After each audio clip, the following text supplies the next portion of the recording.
तो सवाल ये है कि क्या हमारे आसपास के पदार्थ शुद्ध हैं? अब सुनने में तो ये बड़ा सीधा साधा सवाल लगता है ना? लेकिन इसका जवाब साइंस की दुनिया में काफी दिलचस्प है। तो चलिए इस विश्लेषण में इसी सवाल की तह तक चलते हैं। अच्छा, कभी सोचा है कि बाजार में जब हम जाते हैं तो कितनी चीजों के पैकेट पर लिखा होता है शुद्ध, जैसे शुद्ध घी, शुद्ध नमक, शुद्ध जूस।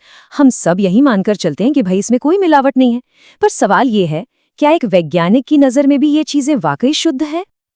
और बस यहीं पे सारा खेल बदल जाता है। देखिए, आम भाषा में हमारे लिए शुद्ध का मतलब है जिसमें कोई मिलावट ना हो, सिंपल। लेकिन एक साइंटिस्ट के लिए शुद्ध का मतलब बिल्कुल अलग है। उनके लिए शुद्ध वो है जिसमें मौजूद हर एक कण, हर एक पार्टिकल केमिकली एक जैसा हो, मतलब वो सिर्फ और सिर्फ एक ही तरह के कणों से मिलकर बना हो।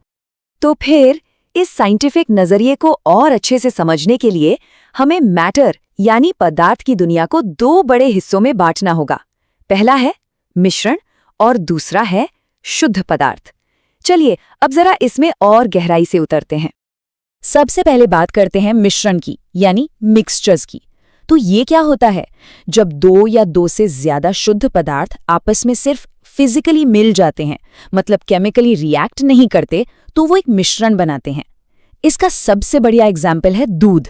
हम तो उसे शुद्ध ही कहते हैं, पर असल में वो पानी, फैट और प्रोटीन जैसी कई चीजों का एक मिक्सचर है। अब इसके बिल्कुल उल्टा है शुद्ध पदार्थ, यानी प्योर सब्सटेंस।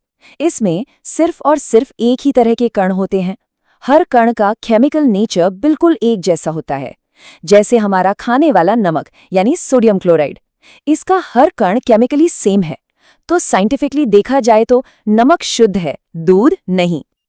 तो ये देखिए, ये है हमारे पदार्थ का पूरा मैप, एक तरह का फ्लो चार्ट। तो हम मैटर को दो मेन हिस्सों में बांट सकते हैं। एक तरफ है प्योर सब्सटेंसेस और दूसरी तरफ है मिक्सचर्स।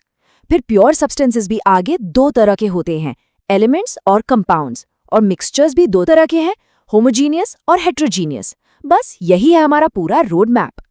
चलिए अब इस मैप के एक हिस्से को पकड़ते हैं और उसमें गहराई से चलते हैं। शुरुआत करते हैं मिक्सचर्स यानी मिश्रण की दुनिया से। ये समझना बड़ा मजेदार है कि अलग अलग चीजें आपस में कैसे मिलती हैं।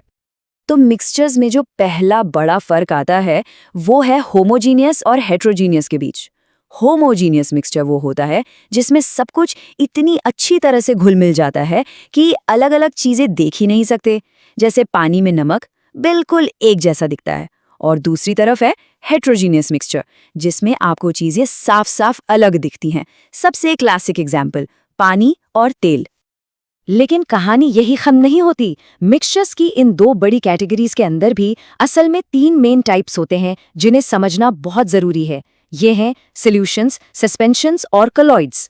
चलिए एक एक करके इन तीनों को समझते हैं। सबसे पहले है सॉल्यूशन यानी विलयन। ये एक होमोजीनियस मिक्सचर है, जैसे नमक का पानी। इसके पार्टिकल्स इतने ज्यादा छोटे होते हैं, 1 नैनोमीटर से भी कम, कि वो पूरी तरह डिसॉल्व हो जाते हैं। और सबसे जरूरी बात, वो कभी नीचे नहीं बैठते, इसीलिए हम कहते हैं कि ये स्टेबल होते हैं। दूसरे नंबर पर है सस्पेंशन यानी निलंबन। ये एक हेटेरोजीनियस मिक्सचर है, जैसे पानी में रेत मिला दी हो। इसके पार्टिकल्स काफी बड़े होते हैं, इतने बड़े कि हम उन्हें आंखों से देख सकते हैं। और अगर आप इसे थोड़ी देर के लिए छोड़ दें तो वो सारे कण नीचे बैठ जाएंगे। इसका मतलब ये अनस्टेबल होता है। और अब आता है इन तीनों में सबसे मजेदार टाइप, कोलॉइड यानी कोलॉइड। ये बड़ा ट्रिकी है। ये दिखता तो होमोजीनियस है, मतलब एक जैसा, पर असल में होता हेट्रोजीनियस है। दूध इसका बेस्ट एग्जाम्पल है। इसके पार्टिकल्स सस्पेंशन से तो छोटे होते हैं, लेकिन सॉल्यूशन से बड़े। ये भी स्टेबल होते हैं, नीचे नहीं बैठते। लेकिन इनकी एक खासियत है जो इन्हें सबसे अलग बनाती है। ये रोशनी को स्कैटर कर सकते हैं, यानी फैला सकते हैं। तो चलिए इन तीनों को एक साथ कंपेयर करके देखते हैं। ये टेबल सब कुछ साफ कर देती है। देखिए, अपीयरेंस सॉल्यूशन होमोजीनियस है, सस्पेंशन हेट्रोजीनियस, पर कोलॉइड वो बीच में है, होमोजीनियस दिखता है। पार्टिकल साइज को देखें, सॉल्यूशन के सबसे छोटे, सस्पेंशन के सबसे बड़े और कोलॉइड के इन दोनों के बीच। स्टेबिलिटी की बात करें तो सॉल्यूशन और कोलॉइड दोनों स्टेबल हैं, उनके पार्टिकल्स नीचे नहीं बैठते, जबकि सस्पेंशन अनस्टेबल है।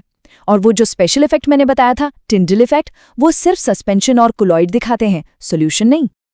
तो ये टिंडल इफेक्ट आखिर है क्या? बहुत सिंपल है। जब लाइट की कोई बीम किसी कोलॉइड के पार्टिकल्स से टकराकर फैल जाती है, स्कैटर हो जाती है और हमें उस लाइट का रास्ता साफ साफ दिखने लगता है, बस इसी को टिंडल इफेक्ट कहते हैं। और ये कोलॉइड्स को पहचानने का एक बहुत ही शानदार तरीका है। और इससे असल जिंदगी में देखना हो तो इससे बेहतर एग्जाम्पल क्या होगा? जब किसी घने जंगल में या किसी धुंध वाले कमरे में पेड़ों के बीच से या खिड़की से सूरज की रोशनी आती है, तो वो जो किरणें साफ साफ दिखती हैं, वो क्यों दिखती हैं? क्योंकि हवा में मौजूद धूल और नमी के कण, जो कि एक कोलॉइड की तरह काम करते हैं, वो उस रोशनी को स्कैटर कर देते हैं।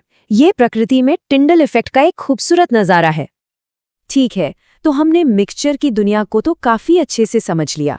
अब वापस चलते हैं अपने पदार्थ के मैप पर और उसके दूसरे यानी प्योर सब्सटेंसेस वाले हिस्से को देखते हैं। तो प्योर सब्सटेंसेस भी दो तरह के होते हैं।